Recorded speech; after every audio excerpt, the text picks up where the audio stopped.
HRN listeners. As we celebrate our 15th year, we are deepening our commitment to giving voice to the next generation of food systems storytellers, and we need your help. Our internship and fellowship programs help activate new possibilities for underrepresented and underestimated young people through experiential journalism, audio engineering, and production training. Through these unique programs, HRN helps food equity stewards build essential workforce readiness skills that expand their potential and foster economic mobility. Please consider supporting these critical programs. And with a minimum donation, you can be entered to win a dinner for two at an amazing restaurant in one of 8 cities and tickets to a concert at a great venue in one of those cities. We have incredible partners across the country who have donated, as they also share our passion for helping to educate the next generation of food systems storytellers. Check out heritageradionetwork.org/15 to donate and enter to win today. That's heritageradionetwork.org/15 to donate and enter to win today. And make sure you donate before March 31st. Thank you. This episode is brought to you by Cart Driver, Denver's home for wood-fired pizzas, fresh oysters, seasonal market plates, cocktails, and conversation. This week on Meet and 3, meet 4 of our HRN Hall of Fame inductees. These prolific individuals are writers who have changed the way we talk about food. We'll take a look at the journeys that shaped their literary voices. I was heading off into the unknown to spend my junior year of college in Paris. We'll explore the culinary landscape they work within. You know, it was that whole self-made American idea that you can just kind of create a new world from scratch, including a new way of eating. And look at the transformative effect that their work has on what we eat and where it comes from. It gets down to management deciding that humane handling is important. You've got to have management that cares. And if management doesn't care, then you're going to have a bunch of bad stuff. You can learn more about HRN's 10th Anniversary Hall of Fame at heritageradionetwork.org/Hall of Fame. And don't forget to subscribe to Meet and 3 wherever you listen to podcasts. That's MEAT+THREE.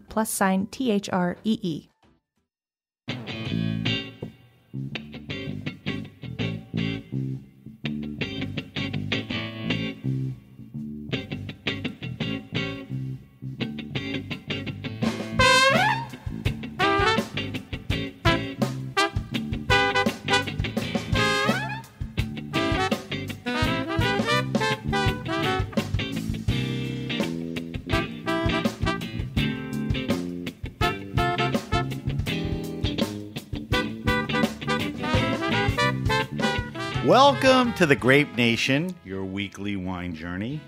Our guest is Sabato Sagaria. We'll talk to Sabato about wine, bartaco, being a master som, and a lot more. Let's have a little fun with this guy. We'll taste the Bourguignon Blanc that Sabato brought in for our weekly wine sip. I'm your host, Sam Ben Ruby. Stay with us for the Grape Nation on the Heritage Radio Network. We bring wine to the people.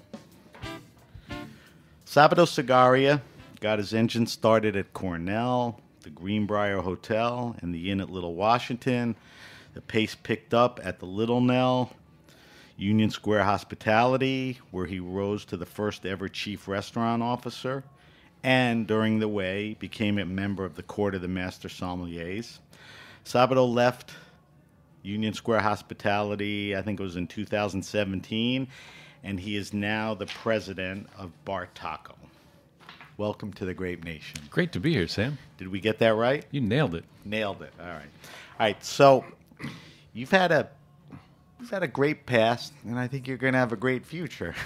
You know, you're going in the right direction. But I do want you to tell people about your journey in life and wine that got you to where you are today, which is Bartaco. Sure. It's a long and windy road, but it's been an amazing journey. Don't Greco it. I won't Greco it. So it started out when I was 2 years old. I'm kidding. Third grade. I actually was enrolled at Cornell, and there's a statute in the New York state law that says you can consume wine for educational purposes if you're enrolled in the hospitality school. So I was always young for my age. So at the age of 19, I took the wines course, and I did a lot of extracurricular studying over the coming years. And I was then able to be a TA, and I'd get paid $5.50 an hour, and every Wednesday, I get to bring home 2 bottles of wine, and that would last till like Friday. So that's when I first realized I could get paid to drink wine, and enjoyed learning about it. And that's when I got bit by the bug. So out of school, I wanted to learn. I knew I wanted to go into restaurants and hotels specifically. So I went to the Greenbriar in West Virginia and spent 6 years there cooking in the kitchen. It's a legendary place, right? Yeah, it's been around for 225 years. So I rose through the ranks and was thinking about leaving. And then the food and beverage director said, well, what if we gave you the keys to the wine cellar and you're the wine director? And I said, well, I have a lot to learn. I haven't traveled much. Like, well, what if we helped you travel? And I was like, okay. So I figured it was a safe place for me to take a big step in an environment that people would help support me along the way. So it was an amazing opportunity there. And after 6 years in West Virginia, I said, okay, what else out there? Went to Four Seasons for a bit down in Florida, and then got lured back to West Virginia to open up almost like a resort within a resort at the Greenbriar called the Greenbriar Sporting Club. Did that for about 2 years, and that's when I passed my advanced exam.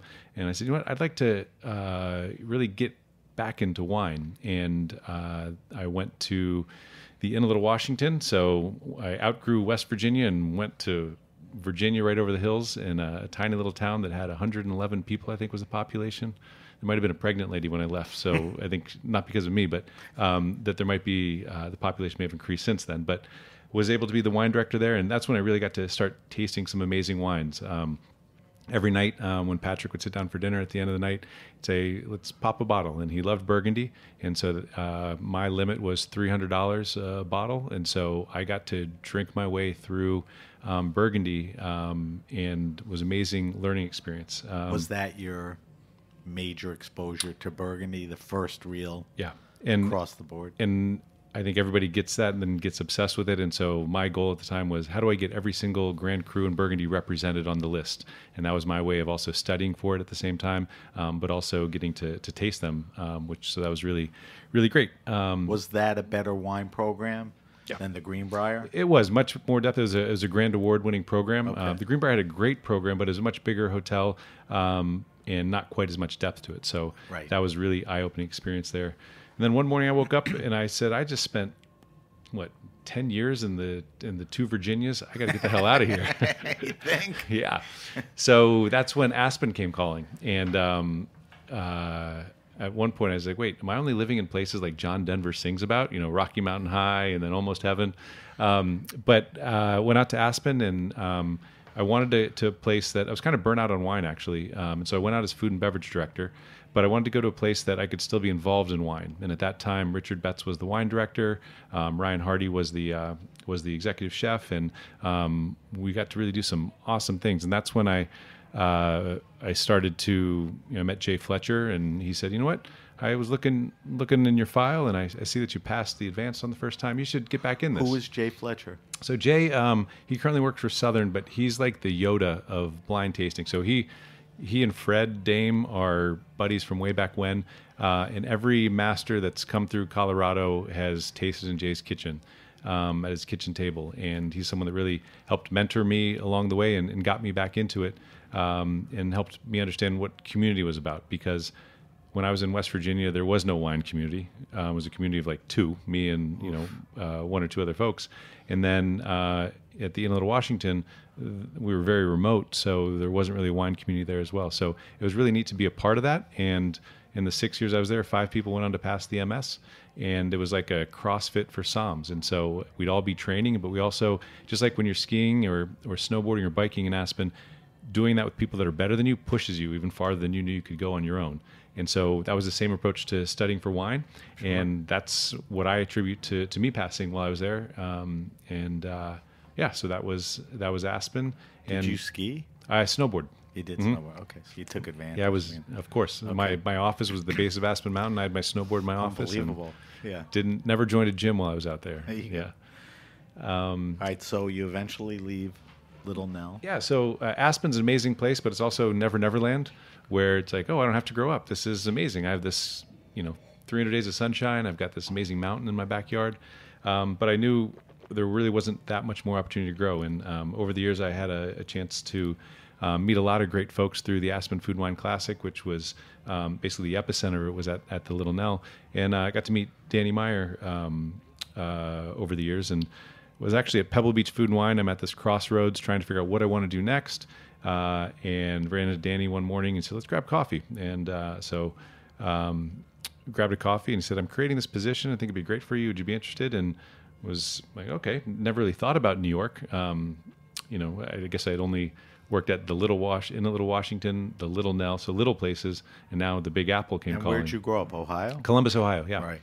So good town. Yeah, but before I moved to New York, let's see, Aspen was actually the biggest town I lived in post-college. Really? So that's crazy. Yeah. So that gives you a background of how small these little these towns were. So after chatting with Danny and the team, I came to New York and joined as the first chief restaurant officer they had. And so a really amazing opportunity. We had 8 restaurants at the time, and so helping grow the company to 17 concepts when I left, and working with some amazing talent, people that I had looked up to over the years, that I now consider friends and peers, and learned so much, and hopefully I contributed as well to their growth. So did that for four amazing years, and then was presented with an opportunity to, I'd grown restaurants within New York, but I hadn't really gone outside of New York, and 17 different concepts was a lot. So being able to focus on one concept was exciting for me. And there was an opportunity with this company based out of Connecticut. So I could still live in New York. And it started in 2010. I think they had 12 restaurants at the time, and was able to take over for some of the founders and became president. And that was about a little under 2 years ago, about a year and a half maybe. And since then, it's been a wild ride. Opened 8 restaurants in the past 13 months, and we got acquired by a publicly traded company, so leading a team through an integration there, going through another potential sale right now. So it's just a lot of learning, and also allowed me to get outside of New York, and I kind of saw the bubble that New York was, but actually seeing how many amazing communities there are out there, people that want great food and wine, and getting to meet those folks and eat in their restaurants, and also introduce them to new flavors as well. So that's my journey. All right. Just fill in a couple of gaps for me. So that moment that you knew you were hooked on wine, was it Cornell, or was it tasting wines at like I could stay with this and be in this? No, I think it was Cornell, because actually our textbook was Kevin Zarelli's Windows on the World Wine Book.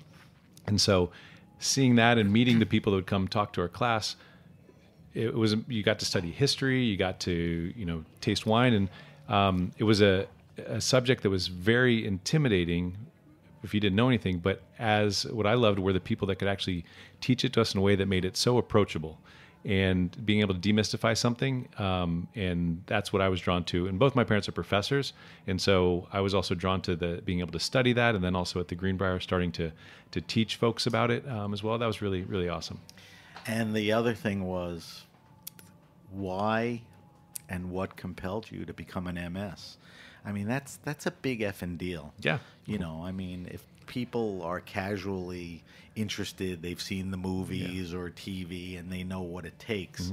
I mean, you knew you'd have to jump into that. I mean, why did you do it? What did you think it would do for you? Did it fill in your curiosities? Yeah. So when I started, and when I started the journey, and when I passed, was 2 different things I was trying to get out of it.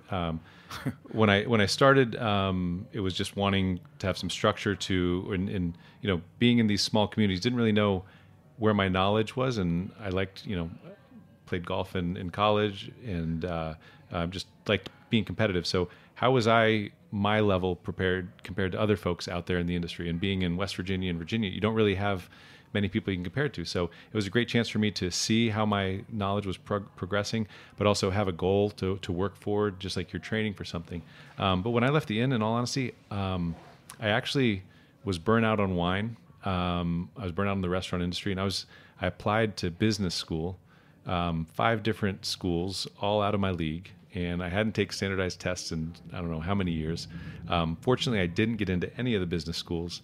That's why you never Yeah, or got into that yeah. path. And Is that unfortunately I didn't, because fortuitous? I mean, is that a good thing? Because '08, I would have graduated in '08 when the market was crashing, and I would have been right back into the restaurant business. And I would have missed out on those 2 years. So I went to Aspen, and when I got there, I wasn't involved in wine on the day-to-day. Was involved in kind of the shape of the program and events that we did.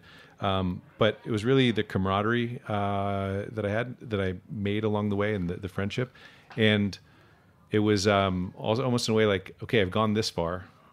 Why not give it a try? And once I got into that, it was that competitive nature again that kept the drive. No regrets, like the athleticism, and this is more than I wanted. Maybe I mean, it definitely was, but not enough to obviously back out. No, I had some tumultuous relationships as a result of wine, and I probably have some ex-girlfriends that don't drink wine because of every time I took the test, I was so... It's impossible to function to do that, you're right? You're so maniacal, and my mindset was like, I would hate to come up 1 hour short of not passing. Right. Right. Well, listen, it's something that you'll always have, and I don't think you'd want to do it now, I definitely wouldn't, but the friends that I made along the way are some of the closest I have, and I learned so much about myself in that journey as well. So you have to. And it's an elite club, but the nice thing about it is there's some great people in there. Not just talented wine people, but just good souls and all of that. I have a curiosity. I mean, you've out of the gate, you worked at places with heightened hospitality. These weren't ordinary places and all that. And then you get to Union Square Hospitality Group. And Danny and the group's known for, a level. Were they the innovator? Were they the popularizer? Because Danny wrote a book at it. When people talk about hospitality in a certain style, it always goes back to him. Is he getting too much credit, or? No, I don't think he's getting too much credit. I remember when I first read the book before I ever met him, and I couldn't put the book down, and I was like, "This is amazing." It was actually a trip to Italy. I was on the plane over, and it was actually the day after I shaved my head for the very first time. Okay, one of 5 bald master sommeliers. Yes, exactly. Talk about that later. So it was a very influential time in my life, and I think it was all there, but it was something. It was like umami in the sense that everybody knew that there was something out there. The sixth flavor, and everybody knew that hospitality was something about it, but never really realized the importance of it or could name it. And I think what Danny did was able to show how hospitality is something that is just a way of life, and put the value on that. And when you look at life through that lens of hospitality, what it can unlock for you in allowing people to be their best and to appreciate their surroundings with it. So definitely, at least an assist, definitely credit and all that, and definitely influenced a lot of people. You're a pretty prolific restaurant guy, but let's talk a little about wine. I love it, because you've restaurants, wine, restaurants, and wine, and all of that stuff. What changes have you seen during the course, say the last 10 years, in wine? Because you've held every position that touches wine. And I said you're a prolific restaurant guy, but, focus on the wine thing. Yeah.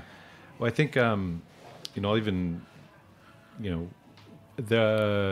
where people are going. I think we're so fortunate in the U.S. to have access to wines from all over the world.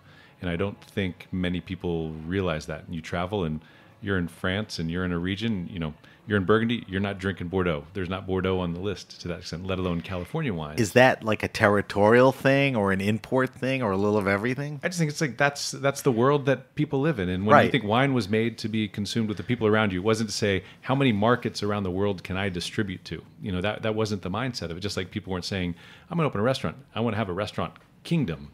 That wasn't the mindset at the time. And so that point's well taken, and will you agree with me that there's sort of an explosion?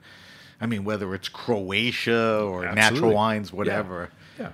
And so I'd say over those years, I remember when it was just California wines, and even California wines have changed the style, but there was a lot of Change the style to what? Restraint? I think there's more restraint in those wines, and also the shifting of the influence of critics. And you got to think of Parker being at the all-time peak of the most powerful critic of anything on the planet. So stay with that. Yeah. They talk about the Parkerization of wine. He launched his career in the 82, Bordeaux and all of that. Your point is he was sort of the only game in town, or the loudest voice, or the best voice, or all of the above. He was in the right place, the right time, Right. with a great voice and access, and it's you can argue with whether what he did, if it was good or evil, in that sense. But Right. at the end of the day, it helped.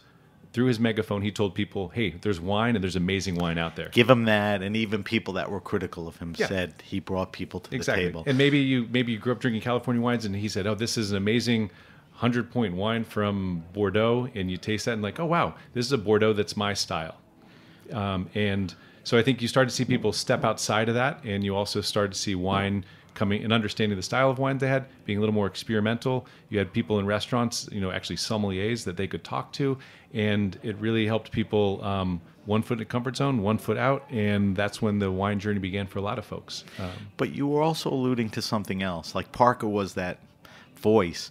There's been, and I love to use this word, a democratization of wine reviews, critics, people, and I think a lot of that is social media and the internet. I mean, has that played a major effect in the change? Tell me, how in your mind. Absolutely has. I mean, you can scroll through an Instagram feed and you'll see, the same bottles popping up, and it's just like in restaurants. There was a time when I remember when I was looking for inspiration, be on the internet Googling restaurants and looking at menus.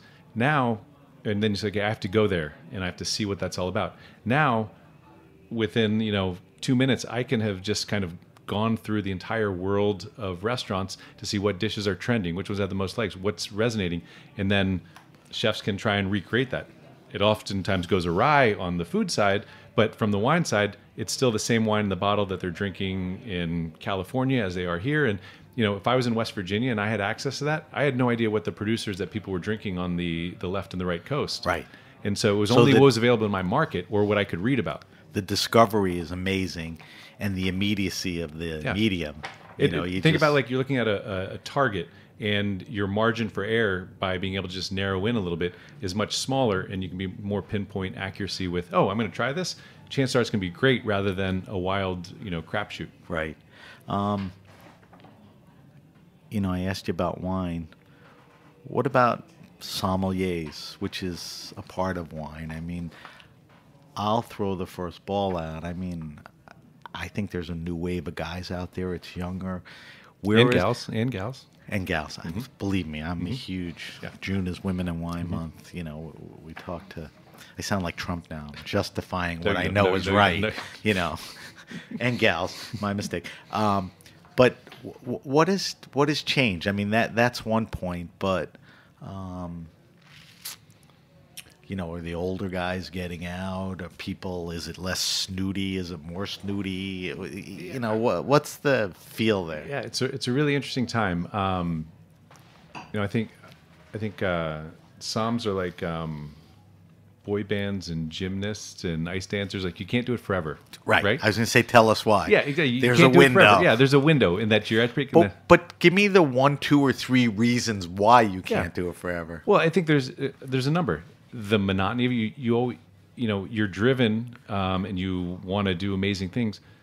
There's only so much you can do within the 4 walls of a restaurant and one wine list. And there's people that have done that for an entire career, and I applaud that, and that's amazing. But also, there's people that want to say, what else can I do out there? And so there's a time when now you can be making wine. Now you could, own a retail shop. There's so many other avenues that you can do with that wine talent. Whereas at one point, when I was starting, you either sold wine in a restaurant or you sold it to restaurants. Those were the only 2 real avenues for a sommelier. Back so then. people, somms get antsy. Yeah. There's a little monotony. Yeah. Like you said, after a while, like 4 walls, same wine, Right. customers, food. Chefs the same way. Yeah. And you're on your feet. How long, how long can you do that to sustain that? So I think that's one thing. When you also look at restaurants today, they're even more challenging than ever. And now there's a lot of restaurants that have wine directors and somms, whereas back in the day, it was only the restaurants that had the real big programs that could afford that and that would invest in that. And so there were almost like these, it'd be interesting to do a family tree of where all the, great somms have come from and the branches that those restaurants have put out into the industry. And now you have all these little saplings kind of coming up. But there's maybe not as much when you have those small programs. You're training. You don't necessarily have a wine team, so maybe within those four walls, it's harder to build that wine culture, right? Or have peers to bounce things off of, right? We were talking about Kevin Zraley earlier. When he was a somm at Windows on the World, he said there were 7 somms in New York. He goes, you walk into 11 Madison and there's 7 on the floor. It's just, it's crazy, the way things have changed. While I have you in the seat, tell me about some wines or regions or varietals that are exciting you or you're trying. It's one of our questions in the wine list in a way, but on a broader thing. Do you do that, or you're just like I'm drinking Burgundy, see you later? Well, I guess there's two different approaches that I take to that. One is because I don't sell wine, I'm not around on a day out basis. Right. When I am popping a bottle, I'm looking for more of a sure thing rather than a gamble. Whereas in the old days, but great. Pop this, okay, I'll pull something else. Steak, cigar, and wine. You don't want to eat a bad steak, smoke a bad cigar, drink a bad scotch. Exactly, yeah. So there's that approach, and so I know what I do like. So those are my go-tos. But I also like I drink seasonally, and with that allows me to try new things, like we're going to try today. During the summer, I love to chill down reds, and so drinking a lot of wines from Sicily, a lot of Beaujolais, those style wines for reds. So Beaujolais, you could say, is not lighter, but it's got a good summer. It's good everything, but it's good for summer. Does Sicily offer that, or is it a little heavier, or it's still you could crunch it down, crush it? Well, I think it's a little. There's some similarities there, especially when you're looking at wines like Frappato, Cerasuolo, things like that. Those sort of wines. Then you can go up into Etna, and then you get more of the the volcanic soils. And those are more meaty, but those more coastal light fruit forward wines are the ones that I'm drawn to during the wintertime or summertime. Right. Do you lean seasonally towards whites, in general towards whites, or you're a red? I don't discriminate. Okay. But there are times when I'm like, it's hot out. I just want a nice Chablis. And during the summertime, I've drank through all my kind of weeknight whites, I guess, this summer. So I have to ante up. But I've also started getting ready for the fall with some of the new Barberas and Dolcettos that are hitting the market from 16s and stuff. So Piedmont over Tuscany? I've actually fallen back in love with Tuscany and drinking a lot more Sangiovese. It was like... So you were? I was, and then I went Now I'm coming back, and I think there was a time when Brunello was, Super Tuscans, Brunellos, and that's what everybody was talking about. And I didn't drink those for a long time. Now I'm coming back, and I'm actually finding some great values in aged. Give me some examples. Sure. Whether makers or grapes. Yeah, I think, Sangiovese, whether it be, on the Brunello side, found some great examples recently of older Lissini, Talenti from great vintages in the 90s or early 2000s. And so while it may not be a weeknight wine, it's a Friday, Saturday night. Let's pop it and have but a great Lissini bottle. Was never an extraordinarily priced wine, so it doesn't pass along as it ages price-wise. Right, exactly. And so that's where you just have to find those values. So are you saying more aged? I do like Tuscan wine. I do like wines that have some age in them. I also am drinking some younger Tuscan wines. I think the quality of Rosso del Montepulciano has really improved lately. Me too. What about Vino Nobile del Montepulciano? Those as well. They're not as readily available on the shelves, but is that part of it? You just don't see it around. I think so. And because it seems to drink well. It does. If you like Tuscan style wines. Yeah. And I think also up in Piedmont, most of the great Barolo producers also produce a Langhe Rosso. They'll produce a Dolcetto, a Barbera. And so that's where I go. Whether I'm drinking Burgundy, I'm drinking Bourgogne Blancs or Bourgogne Rouge from great producers, and doing the same thing when it comes to Piedmont. That's what I've been doing. I'm not going to spend a ton of money. I'm done spending money on Cali trophy wine, which got me into it. I have every vertical. But now with everything else, you can go into Piedmont and eat, like you said, the Rossos in Tuscany. You could drink good stuff. All right, Sabato, we're going to take a quick break because we have to. When we come back, I want you to talk to me about Bartaco and what's going on and what you're doing and where it's going.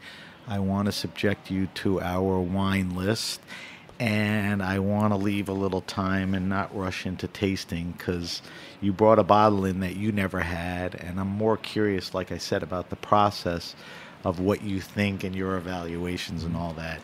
We're talking to Sabato Sagaria. I got it right. From Bartaco. You're listening to The Grape Nation. We'll be right back.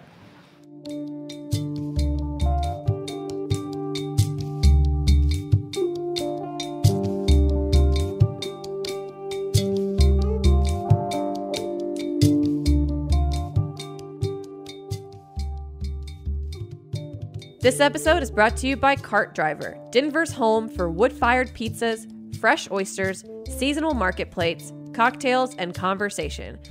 Tucked in a 640-square-foot shipping container space in the heart of Denver's Rhino neighborhood, Cart Driver is the perfect place to stop in for an Italian-style spritz, Prosecco on tap, and a wide variety of tinned fish. Open for lunch, dinner, community hour, and late nights 7 days a week, Cart Driver is here for you with fresh, domestically sourced ingredients and, above all, hospitality. Learn more at cart-driver.com.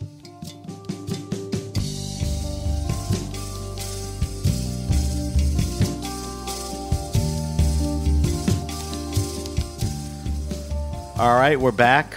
We're back with my guest, Sabato Sagaria. Sabato is a Master Sommelier. Sabato is the president of Bartaco. And Sabato, I want to talk to you about Bartaco. It's an interesting play. I think some people obviously have been there and know about it. And I think the exciting thing is there are a lot of people that don't. And that's the upside.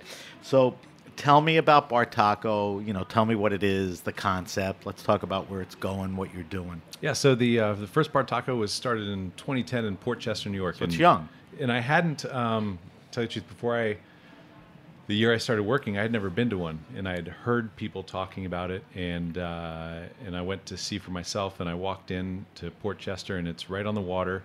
And it was like, wow, this is like I'm transported. And I'd always worked at resorts because it was a place that people would leave the real world behind and focus on connecting and being around others and just treating themselves. So walked in, sat down at the bar, ordered a margarita. The bartender took 2 limes, put them in the hand juicer and the old Richard press, and pressed them out. Made me a margarita. I was like, wow, this is different. It's a full service concept. There's no TVs in there, and so it is really about disconnecting from the outside world and connecting with those that you're with. So that TV thing's intentional. Exactly, yeah. Even if it's like the World Series? Yeah, exactly. Okay. There's the Super Bowl, we close. Okay. We close on the Super Bowl because... You're better off being closed than not having a TV. Exactly. Right. So, and the food is not Tex-Mex, it's not Mexican, it's inspired by coastal cuisines from around the world. So whether it's Southern California, parts of Mexico, but there's also flavors from Peru, Uruguay, Brazil, Asia. And so it gives us, the tortilla is the canvas, and it gives us, we're not bound by a culture, which is really exciting when it comes to introducing people to new flavors. So let's talk about how you complement that food with a beverage program. I know this is a wine show and you're a master sommelier, but wine is a portion of it. But like you said, it's really about, tequila and beer and all of that. So what can people drink there? So the way I look at it is I now get paid to drink tequila and I drink wine for fun, whereas it used to be the other way around when I was in the wine side of things.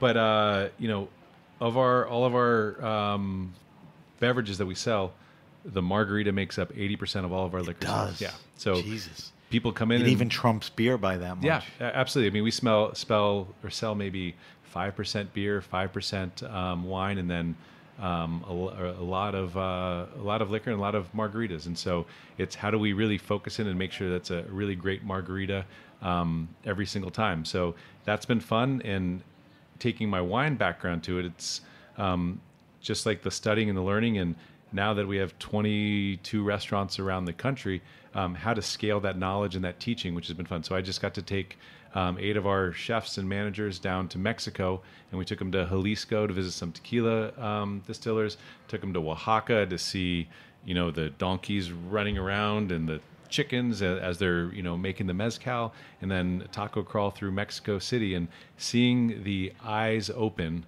on these team members it reinvigorated that fire that I had when I first was teaching and learning about wine. And it's like, I haven't done this in so long, and I'd never been either. So it was really exciting. And we're going to be launching an Agave Academy as a result of that. And so seeing the team get excited about it now, it's saying, I don't want to stay with these 10 people. How do we make sure that they can spread this to all 2,500 people that are on our team? Team building. Yeah.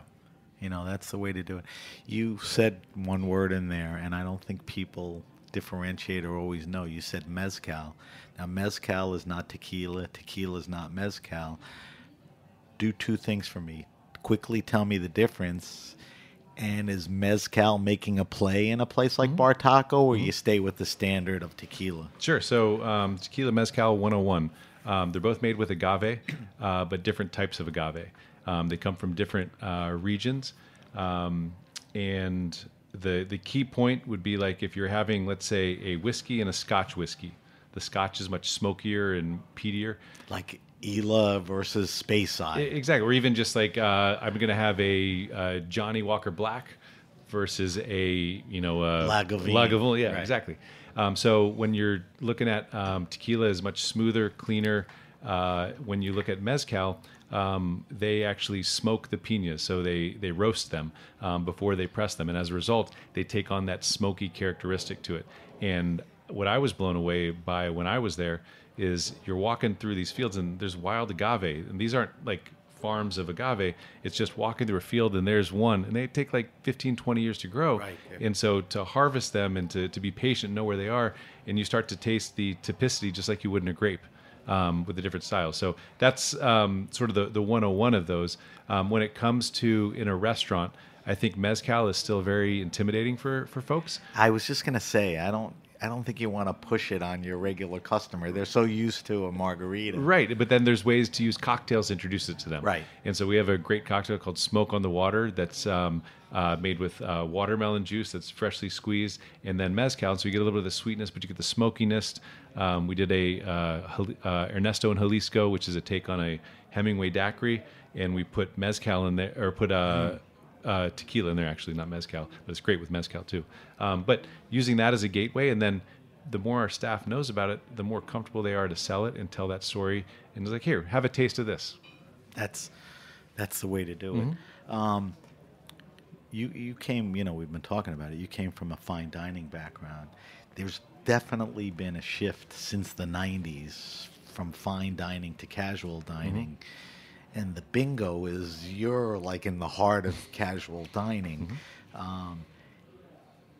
That's what you did, but is that a trend? I mean, is that where restaurants are going, or not necessarily? I mean, New York's a hard place to evaluate it, but yeah, it's an interesting time. When I first set out, I said I always want to work. I want to work at the 5-star hotels, 5-star restaurants, Right. and understand And that you element did. of it, because I knew that I could always take the essence of that and I could take it to other platforms. Whereas it would have been much harder to say, I worked at McDonald's and now I'm going to take this and I'm going to, here's what I'm going to do at Right. 11 Madison Park. Right. It doesn't quite Not translate that way. working. Right.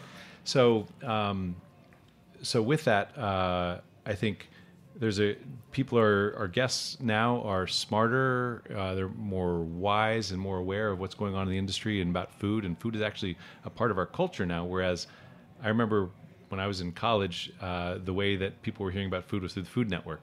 And I remember my aunts in Corning, New York, they were kind of quoting Emerald, like bam, when they cooked, and they knew what the Trinity was because of watching his cooking show, and that's how they learned about it. But now through social media, as we talked about, through celebrity chefs, for good or for bad, they're more aware, and with that, they're looking for that not just on the special occasions, but on every night of the week.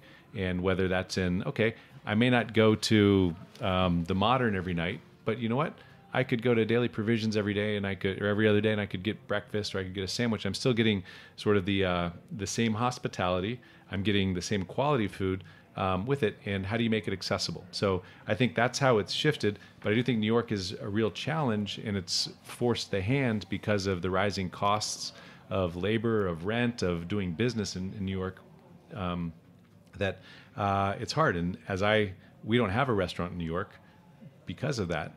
But as I look in the other Do you need to have one other than Ego? Nope. I don't think so.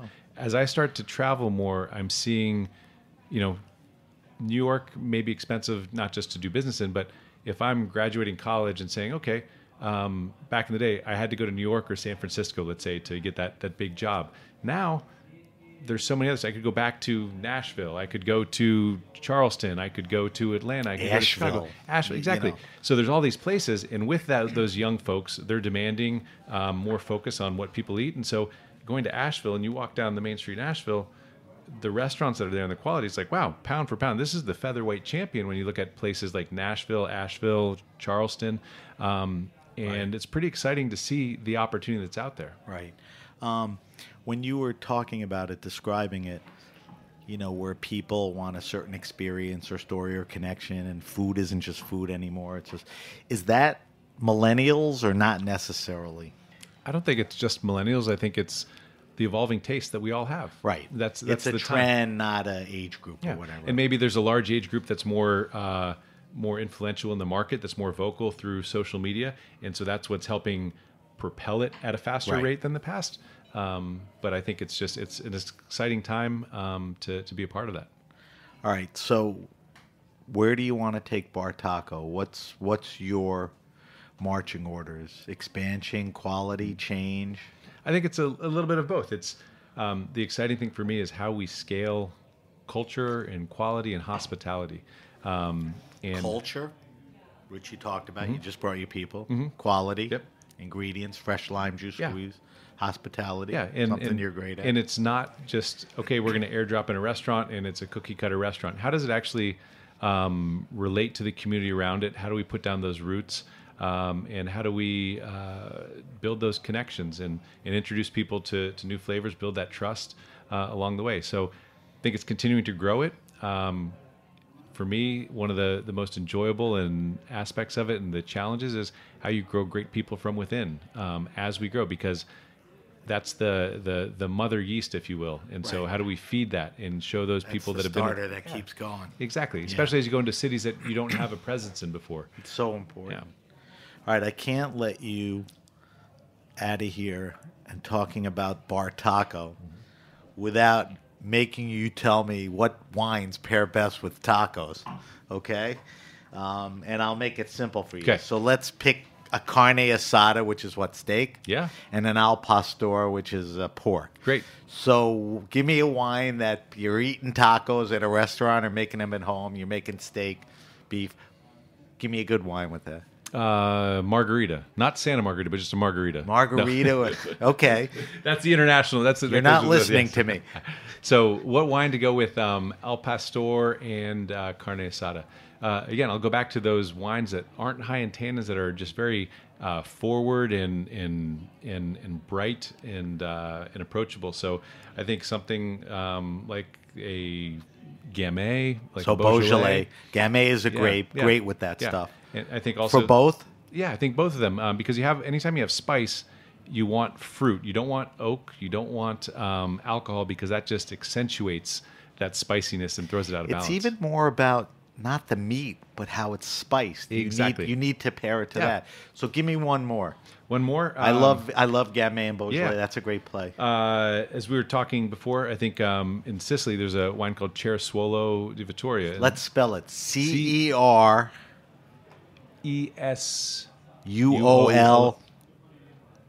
Oh, yeah. I was told there'd be no spelling questions. Well, Sam. I don't know who Okay. told you that, Okay. but I forgot to tell everyone. I'm going to post Sabato's wine list. There's a great affordable one, Valle de Acate, VALE space GE a Cherisola. We'll definitely post space ACATE. that. So there's the perfect play. Yeah. You got tacos, which is Chill a it great... down, though. Chill it down. Right. You got tacos, great meal. You got a wine that's reasonable, that's delicious, an interesting grape, and it's just a great thing. Don't drink at room temperature. All right. Sabato, we got to move along to our wine list. We ask our guests every week to answer these 5 questions. Don't dwell on them. Don't be a deer in the headlights. You should be very capable of answering all of these. All right? So the first question is, we talked a little about it before, but tighten it up a little. What are you drinking now? What's in the fridge? What's on the table? Maybe for work? Seasonal?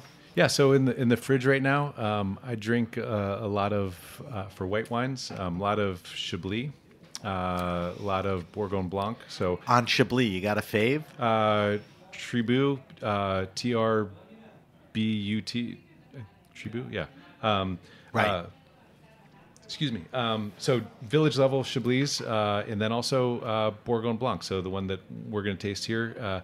Just trying different producers and looking for great producers and great values at their entry level. So Bourgogne Blanc is Burgundy. It's sort of the village level, the cheaper Correct. stuff. Could come and all from that. all over. Could be Right. blended. Yeah. Smaller makers, great makers, Younger and all of vine, that yeah, stuff. exactly. It's a good way to get into Burgundy on the white side. Anything else? In terms of the reds, a lot of Barbera also that I'm drinking those, and some Sangiovese as we were talking about earlier. Right. So that kind of stuff. Okay. Next question.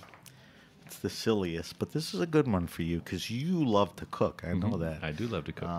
You're not afraid to stay home and knock out. I travel a lot and I eat out a But lot. when you're home, so what is your favorite wine and food pairing? Oh, wow. Now, it's not necessarily something you eat every week or every month, but don't tell me what the best wine and food pairing is. Tell me what you think is always. Does champagne and sunsets count? That's good, but I won't accept that as the answer. Damn it. Champagne and anything. Yeah, exactly. You're not allowed to say oysters on this show. No. But I mean, you cook everything. Yeah. What when you make something that you like, what's the wine that's like, oh man? Well, that's for me. It's like I like to. I live near the Green Market, and so being able Seasonal. to walk through there and get inspired, and you see those seasonal ingredients, and then if I'm putting my heart and soul into a dish, I also like to do the same when it comes to the wine on it. So I'm drinking a lot of cooking a lot of seafood right now. And a lot of vegetables, and so that's where I am going into those Premier Cru Burgundies. Okay. And especially, so right now it's corn season, let's say. So whether that's, I did some flounder last week, did some halibut, and just the corn. So halibut, flounder, very delicate, white, flaky fish. Yeah. And then you have great... So Chablis, great with that? And you have the mushrooms and the sweet corn, so that's when I'm going to like Merceau, that's when I'm going to... Little richer. Exactly. So those fatter, richer style whites with those. Mm-hmm. I kind of know how you answered that. Yeah. I'll decipher for everyone. Do you have a favorite wine restaurant or bar? Is there a place where they're doing it well, you like the people, you like the list, you like the vibe? And I always worry about people thinking, well, if I leave this guy out. But there are a handful of people that are hitting it. So in New York, Charlie Bird is still kind of a go-to for me because one thing I love is every bottle is available by the half bottle. And sometimes you don't just want, if I'm dining by myself at the bar, I don't just want a glass of wine. And I say, wow, this is an awesome bottle, good value, but I can't drink a whole bottle. So they'll pop it for half the price. And so that's a great way to explore and experiment. Great people there as well. Good one. Very popular answer on this show for a good reason. I think Joey's doing an awesome job over at Fausto. Yeah. And he just opened a wine bar. That's right. Yeah. So he's I'm gonna go have even dinner there focus tonight. On La Lu. Yeah, I haven't been there yet, so I'm looking forward to it. There's anything else? There's a really cool place in in LA called Esther's Wine Bar. And same folks that did Rustic Canyon. And it's a small... Where in LA? Is it like a downtown thing? Or no, it's in not a one of the- downtown thing. I want to say it's like Santa Monica-ish. Okay. Don't quote me. I'm not good with I'll look it neighborhoods. up. Yeah. But Esther's Wine Bar. And Okay. you walk in there and you can grab a bottle off the wall. You can take it with you. You can pop it at the table. And it's just a great environment. great and environment selection. and a great That's what I'm selection. looking for. Yeah. I mean, the reason we ask people like you is if you're in LA and you walk into Esther's, you go, wow, this guy, this is a good spot and all of that. All right, before we exit that question, did we cover it? Is there anything else? Yeah, I mean, it's there's so many great places to drink wine this day and age. I think we're very fortunate in that sense.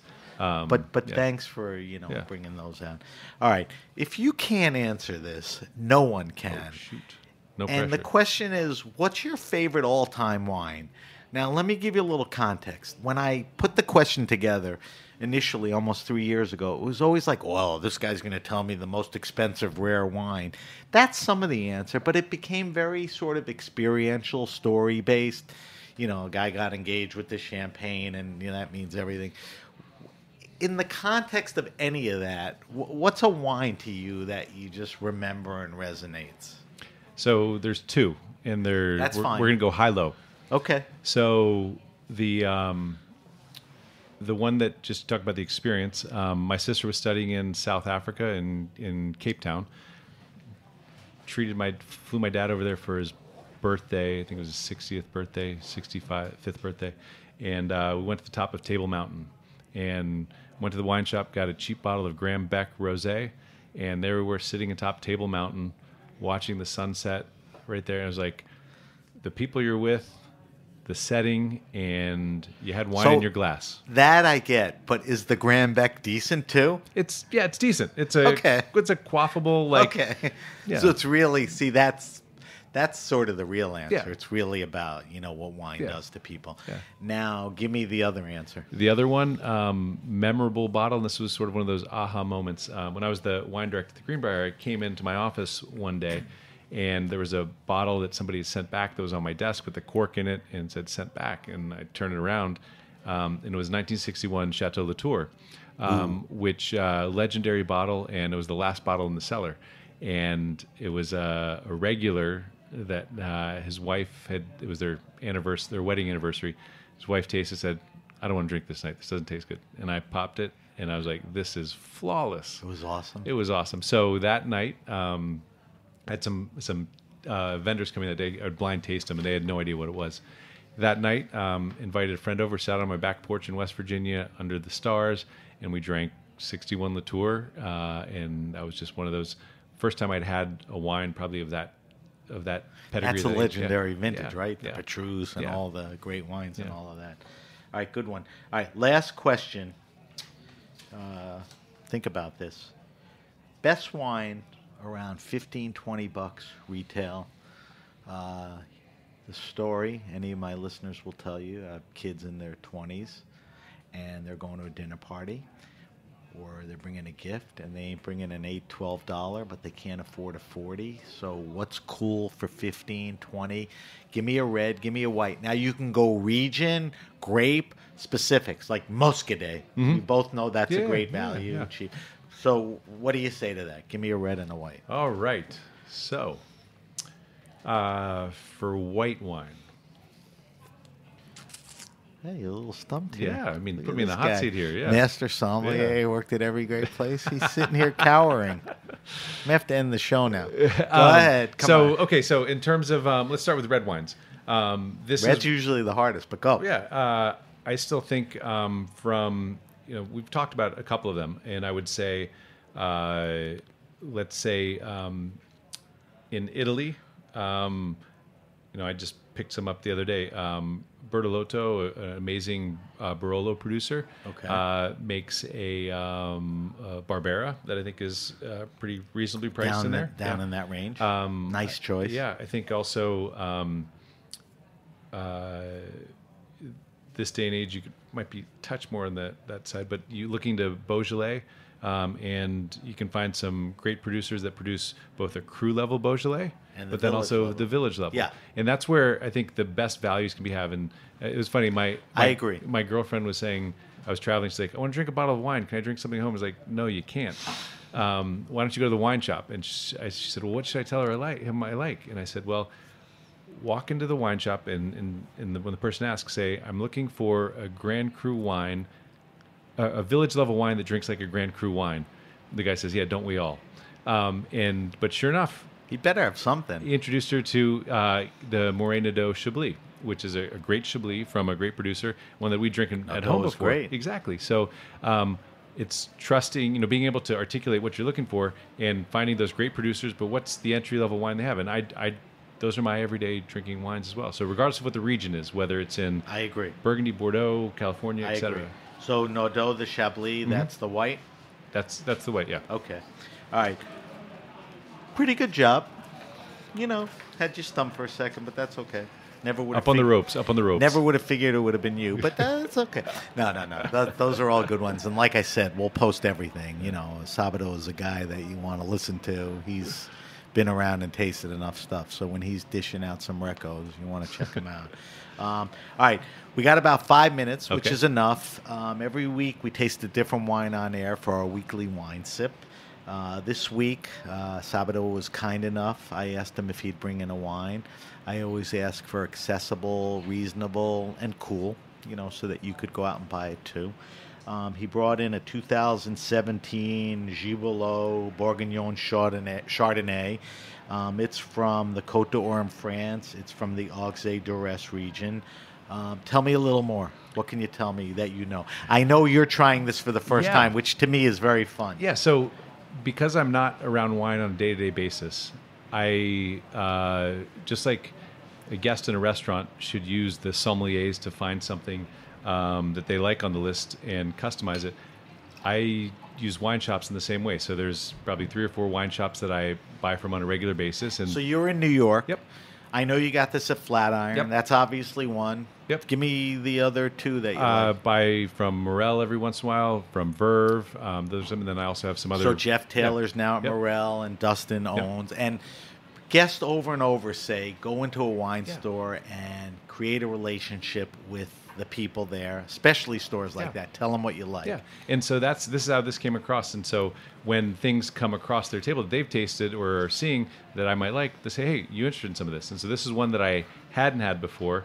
I said, "Hey, we got a couple cases of this. Something you're interested? Think you like the style?" And I said, "Yeah, send me 2 bottles, and we'll pop it and see if I like it. And if so, I'll go back for more." So. I don't know much about this producer. I know that this is the vineyards are in Meursault.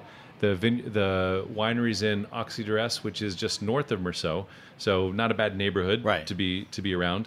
And it's bottled straight from the cask, unfiltered, unfined. All right, let's evaluate it. Yeah. So let's go with color first. It's got that light pale. It's got some color to it. There's a little bit of gold on it. A little bit of gold, a little shimmer there. All right, let's go nose. This is where I'm leaning on you. What are you getting on the nose? Yeah. Is it typical? Well, let's talk about what it is first, then we can talk about typicity of it. I think I'm getting more of the fruits. Is it, if I'm thinking Chablis, it's more of the tart, bright fruits, like the green apple, pears. This is more of those baked, like a yellow apple and baked fruits that are coming through on there. That tells me there's a little more, it tastes almost developed, a little bit like more age than a 17 would expect. Right. All right. Mouthfeel? Pretty rich in the mouth, right? Medium plus. I mean, we're definitely full-bodied for a white. Chardonnay, Yeah. So the mouthfeel's hitting it out of the park. Yeah. All right. Let's go palate and tell me if the palate reflects the nose descriptors that you did. So, we popped this about 45 minutes ago, and at first it's, this is a little flabby, but it's actually come around, and I agree. The acidity has popped up, and now I'm almost salivating with it. So when you have that richness, wanting some of that acid to balance it out, it's that yin and yang that you look for. And the acid came around, Yeah. right? So there's a pretty good example. Yeah. I mean, I said to you, listen, you brought the wine in. Let's open and Yeah. drink it during the show. Let's not pop it, Yeah. the last 10 minutes. And both of us drank it, and it's like, okay, but nothing great. Yeah. But it's evolved into a Yeah. wine that you like. Yes, this is punching over its weight class in my mind. So that's a good Yeah. wine. Yeah. this is something you would buy again. And if you were making that fluke and the corn and all that, you'd feel good about putting a bunch of bottles. Absolutely. This is, I like wines that are in that more reductive style. This has that little popcorn characteristic. But it's not overly. It was a little more at the beginning. I didn't know where it was going. When you give it to air, it opens up. And this is one that also at home, I'd probably decant. I decant a lot of white wines and red wines at home. All right, so give me classic pairings with this. What we said, the fish. I think the fish work well with that. I think you can do some chicken dishes as well that have some of that. I just think it goes well with vegetables, but corn is kind of what's on my mind right now. Scallops would be awesome with this as well. You like to make scallops. I do. Is corn almost like asparagus? It's hard to pair with, or not really? I think it's pretty easy because it's sweet, but it's not too sweet. Right. And it's creamy, and it's. And also how you prepare it, you have to match it to that. Exactly. Yeah. All right. So that is the 2017 Giboulot, Giboulot Bourguignon Chardonnay. What are we talking about? About $40? 40 mid? I think I paid 35, 37 for this. Okay, so even better, under 40. Drinks better than its price. Yeah. We like this wine, Yes. right? Yeah. Okay. I'll post everything. All right, Sabato, we got to wrap up. If you have a question, suggestion, wine happening, or event, hit me up at sam@thegrapenation.com. That's sam@thegrapenation.com. Subscribe to the Grape Nation podcast on iTunes, Stitcher, Spotify, or wherever you get your pods. Follow us on Facebook. We're at The Grape Nation. On Instagram, we're at SBenRuby, but the hashtag The Grape Nation. Same thing on Twitter, but at Ben Ruby, not SBenRuby, and hashtag The Grape Nation. Like I said earlier, we'll post Sabato's wine list, so all the stuff that he talked about, I will give you the specifics, so you could go out and look for some of that stuff. I'll also post the weekly wine sip, which the nice job Sabato did was that it's accessible.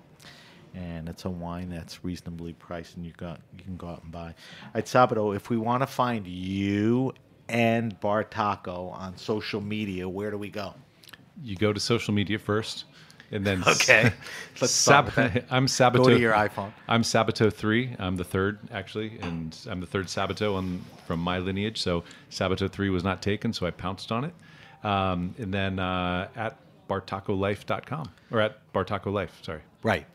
There are sites for each of the locations, but the corporate one is Bartaco Life and all of that. So I think you're going to be hearing more about Bartaco. Go to Bartaco Life, look at the menu, look at the drinks list and all of that stuff. And come visit us. Before you know it, there'll be one in your neighborhood, but if there is one, there's one in Stanford, Westport, Port Chester, like you said. Anything on Long Island? Not yet, but I think that's it's on the horizon for you and all of that. All right, I want to thank our guest, Sabato Sagaria. Thanks for coming in. I've been meaning to have you in for a while. Thank you again to as always, our engineer, Amanda, and everyone at the Heritage Radio Network. I'm Sam Ben-Ruby, and you've been listening to The Grape Nation.